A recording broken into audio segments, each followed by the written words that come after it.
है ना।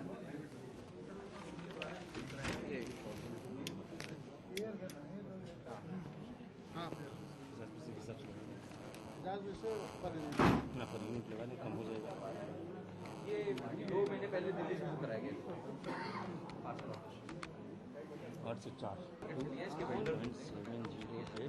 708%, 30 चाइना का ही 835 रुपये, 834 रुपये।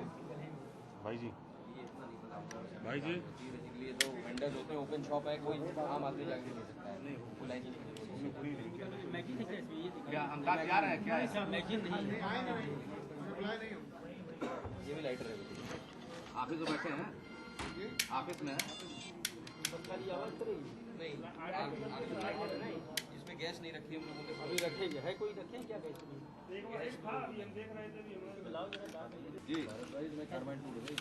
हाँ वो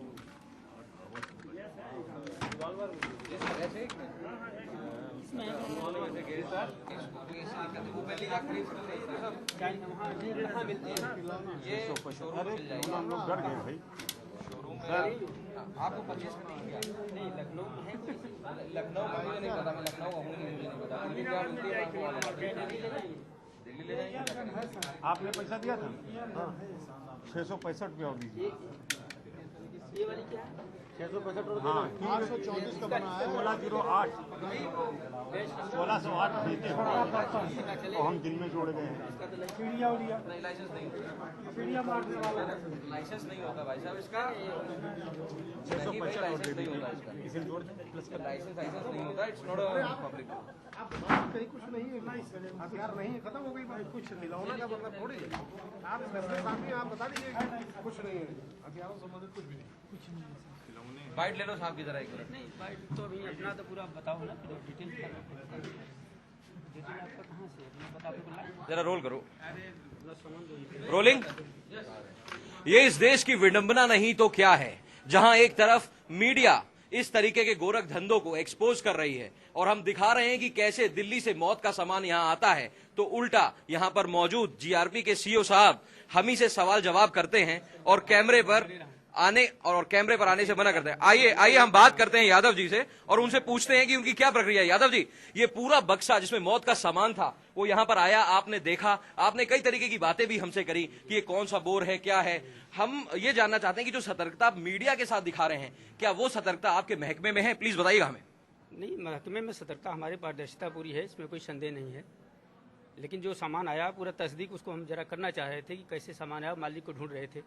इत्तेफाक से मालिक से भी मुलाकात नहीं हुई, आप बीच में आ गए हैं, तो ऐसी कोई बात नहीं। मंशा मेरी है कि जो मालिक था उसको हम जानना चाहते थे, कहाँ से सामान यहाँ लखनऊ में कहाँ बिक्री होती है, इसको जानने की नीयत थी।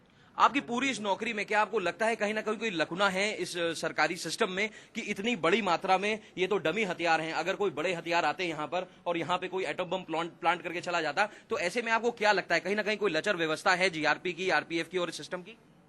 नहीं, सिस्टम को मान सकते हैं क्योंकि बहुत से काम इसमें कई एजेंसियां मिल करके जीआरपी और आरपीएफ और रेलवे तमाम करता है।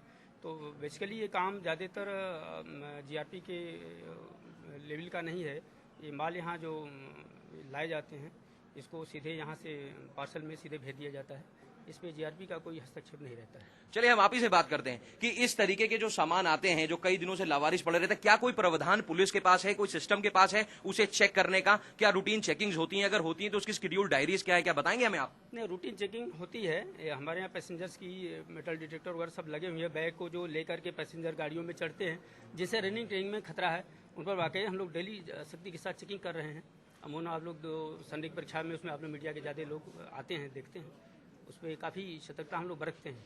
लेकिन इस तरह से पार्सल में चूंकि अब ये पहली वाक़या हुआ है, इसको हम लोग गंभीरता से लेकर के इसका कोई सिस्टम हम लोग बैठ करके रेलवे के ऑफिसर्स के साथ इसको जल्दी ही कुछ हम लोग एक तरीका निकालेंगे कि इसको चेकिंग के लिए क्या व्यवस्था की।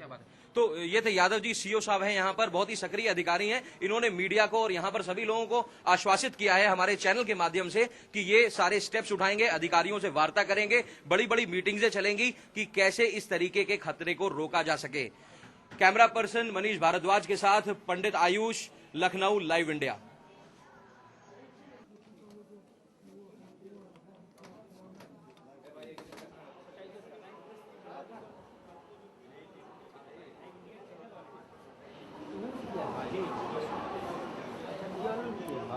लाइव इंडिया की तरफ से बुक हुआ, लाइव इंडिया वाले ही रिसीव कर रहे हैं। क्या इसका था